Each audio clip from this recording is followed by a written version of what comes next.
My name's David Cameron, and I've had a lengthy involvement with Curriculum for Excellence. I was a member of the management board for most of the time that Curriculum for Excellence has been in development. I'm now supporting it as an independent consultant.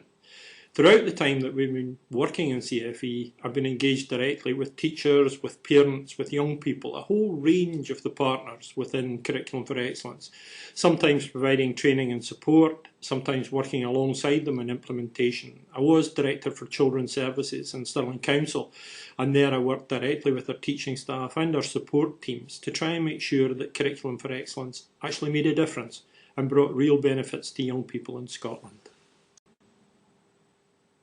The Building Curriculum series that we're launching is really a very simple and straightforward idea. It's not based on the idea that there was something wrong with the original documents, but it was to try and bring some clarity to them. What we were encountering when we were dealing directly with teachers, particularly in the field, was a concern about the length of the documents, sometimes about the complexity, and frankly a number of people simply not reading them.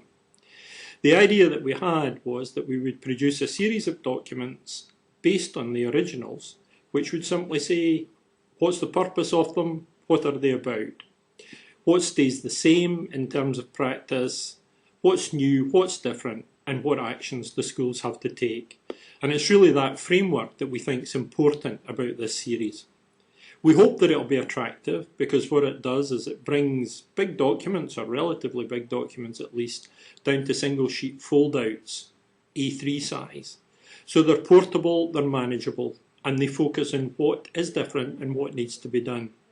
It's interesting in the context of the assessment document, for example, that much of the good practice that schools have been developing through Assessment is for Learning, and much of that's been shared with learners, with parents and others, so people are familiar with it, continues. Indeed, it provides the bedrock for much of the changes that we're trying to bring about through the document. So we're emphasising that, but we're also emphasising the need for assessment to focus more on breadth, on depth of young people's learning, and on their ability to apply what they know and what they can do in a range of different contexts. That's what they need for the world of work, for the world of further and higher education, for adapting to change. And we're keen that we provide people with tools which focus very simply on the tasks that they have to undertake and the things that they have to do differently. Curriculum for Excellence isn't a condemnation of current practice, it's a complement to the best of current practice, it's a recognition of what's good within current practice, and it's an exhortation to make sure that the high quality experiences that are offered to young people are offered more widely. And we simply hope that these documents will make it easier for more people to become involved in delivering that improvement that we're seeking.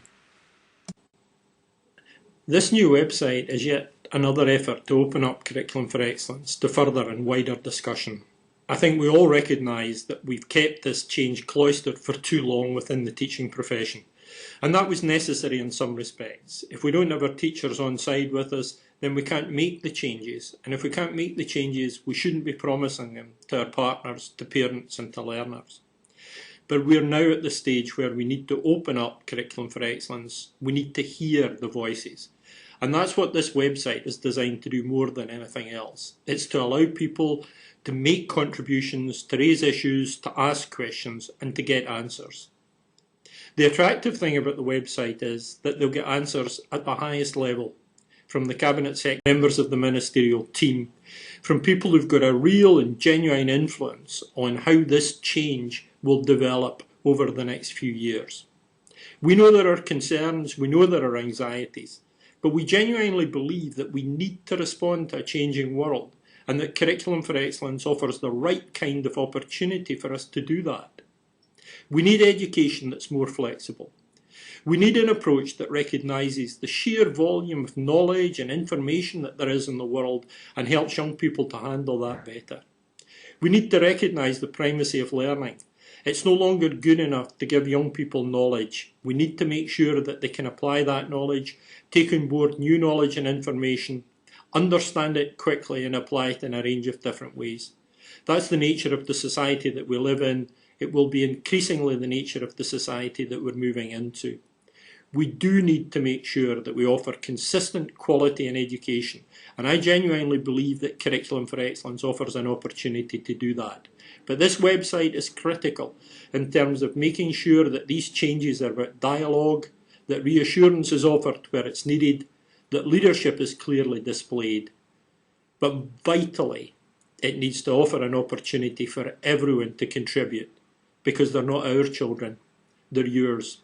It's not our future, it's yours. And unless we're engaging together in shaping that future, frankly, we're wasting our time.